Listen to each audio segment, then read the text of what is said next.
Fala pessoal, tudo bom com vocês? Simbora para mais uma questãozinha do Enem 2024, questão 98 da prova azul, questão de biologia, que trata sobre processos evolutivos, né, cladograma, processos de ganha e perda ao longo do processo evolutivo. Essa questão muita gente não gostou, achou difícil.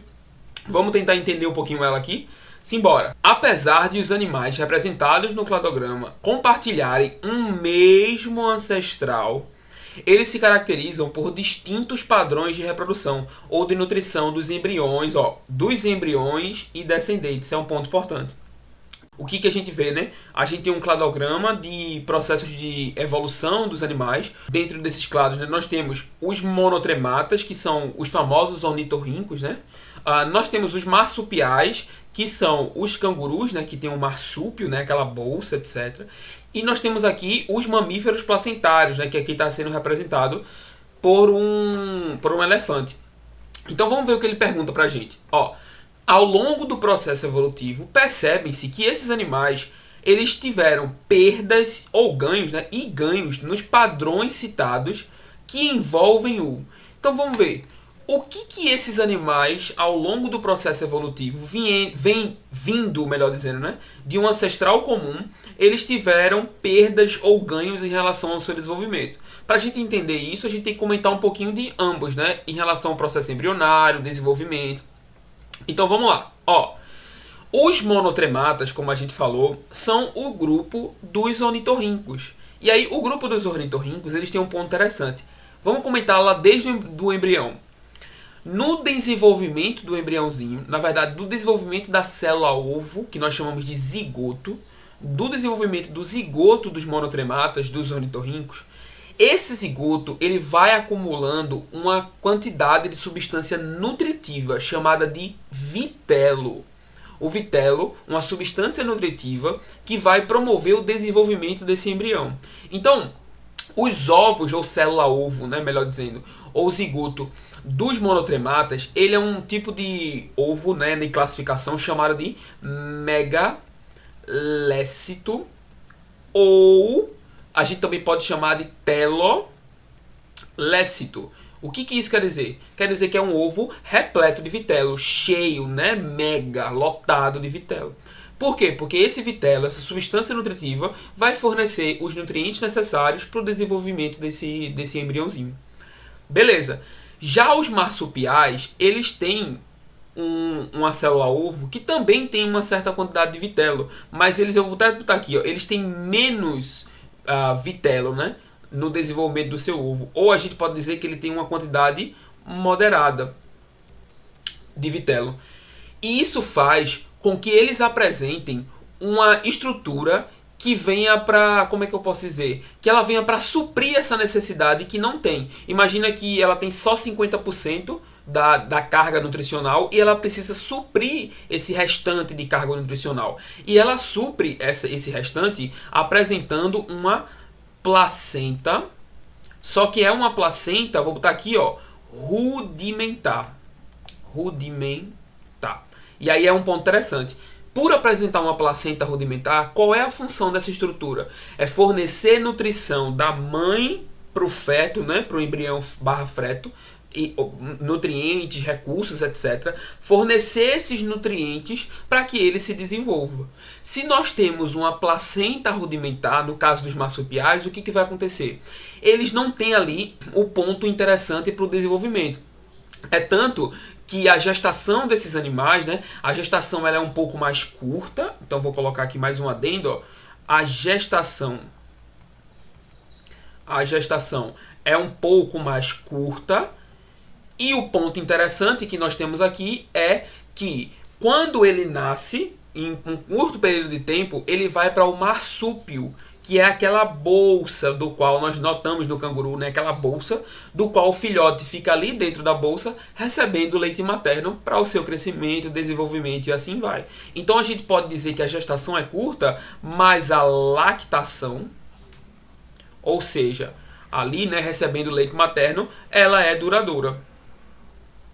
Ok? A lactação é duradoura. Então vamos lá. Se a gente puxar agora para os mamíferos placentários, eu vou botar aqui para eu não ficar na frente. Os mamíferos placentários, o que acontece? Eles são animais que apresentam um tipo de ovo que a gente chama de ovo oligolécito. Em alguns casos, vou botar ponto e vírgula aqui, em alguns casos eles apresentam um ovo alécito. Vamos lá, eu vou comentar cada um. Oligolexo, oligo vem de poucos, lécito de vitelo. Então, oligolécito é que ele tem pouco vitelo no seu zigoto, né? Até porque esses animais eles são mamíferos placentários, ele tem uma placenta bem desenvolvida, eu vou comentar já. Alguns mamíferos, eles por vezes, eles nem apresentam vitelo ou apresentam uma quantidade muito, muito pequenininha, que seriam os ovos alécitos, né? A de negativo, então eles não têm vitelo na sua composição. Mas, Fernando, como é que eles adquirem aí as estruturas nutritivas para conseguir o seu desenvolvimento? Como eu já comentei, eles possuem uma placenta, mas aqui agora não é mais rudimentar, é uma placenta desenvolvida, que fornece nutrientes e recursos para o feto ao longo da sua gestação. O que a gente pode dizer então, deixa eu colocar aqui para eu não ficar na frente, o que eu posso comentar então é que esses mamíferos placentários, eles têm um ponto interessante. Como a placenta é desenvolvida, o embrião / feto, ele precisa mais da mãe do que os outros grupos que eu comentei. Então, ele precisa mais desses recursos que vêm da placenta da mãe. Logo, a sua gestação ela é mais longa, porque ele precisa mais estar dentro da mãe para receber os nutrientes. Faz sentido? Então, eu posso dizer aqui que a gestação dele é longa, né? Nós sabemos que mamíferos placentários podem ser 5, 6, 7, 8, 9 meses de gestação. Uma gestação mais longa, mais duradoura. Bom, se a gestação é longa, o período de lactação para o crescimento ele é mais curto, né? Então a gente pode dizer que a lactação desses animais ela é mais curta, já que o desenvolvimento ele se deu dentro do útero da mãe através dos recursos e nutrientes dados pela placenta. Por isso que são chamados de mamíferos placentários. Tranquilo? Então agora a gente pode comentar um pouco o que a questão traz, né? Perdas e ganhos nos padrões citados envolvem, letra A, aumento do número de descendentes. A gente falou que ao longo desse desenvolvimento, né, evolutivo, a gente tem, por exemplo, nos mamíferos placentários, a gente tem um período de gestação mais longo. Como um período de gestação mais longo vai gerar mais descendentes, né? E vai demorar mais tempo, né? E no geral, eu não tenho desenvolvimento de tantos descendentes. Então, a primeira, falsa, né? Letra B. Mudança do tipo de fecundação externa para interna, falso. Tudo fecundação interna, né? Nesse quesito. Letra C. Redução da versatilidade de reprodução, que se torna unicamente redução da versatilidade de reprodução, que se torna unicamente sexuada. Está totalmente errado, né? Todo tipo de reprodução aqui ela é sexuada nesse quesito, né? Nós não temos aqui o aspecto de reprodução assexuada, então não tem nada a ver aqui. Desenvolvimento embrionário que passa por meio do aquático para o terrestre, também falso, né? A gente não tem esse aspecto passa do aquático para o terrestre, esse não é o ponto principal.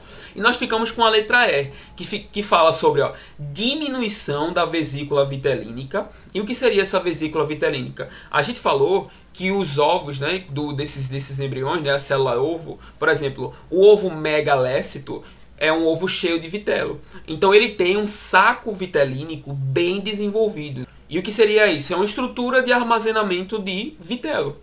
Então, o saco vitelínico, ao longo do desenvolvimento embrionário, ele vai estar bem desenvolvido, porque eu tenho muito vitelo. Já no outro extremo, nos mamíferos placentários, como eu sou oligolécito e por vezes alécito, ou seja, eu tenho uma pouca quantidade ou nenhuma quantidade de vitelo, eu não preciso de um saco vitelínico desenvolvido, porque eu não tenho vitelo para armazenar.